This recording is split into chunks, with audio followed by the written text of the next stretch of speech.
अस्य श्री सरस्वती कवच महामन्त्रस्य अश्वलायन ऋषिः अनुष्टुप् छन्दः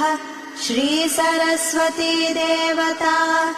ऐं बीजम् ह्रीं शक्तिः क्लीं कीलकम् मम सरस्वती प्रसाद सिद्ध्यर्थे जपे विनियोगः ध्यानम् दोर्भिर्युक्तां चतुर्भिः स्फटिकमणिमयीमक्षमालां दधानाम् हस्तेनैकेन पद्मम् सितमपि च शुकम्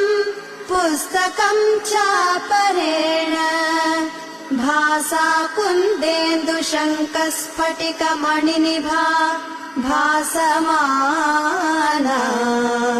सा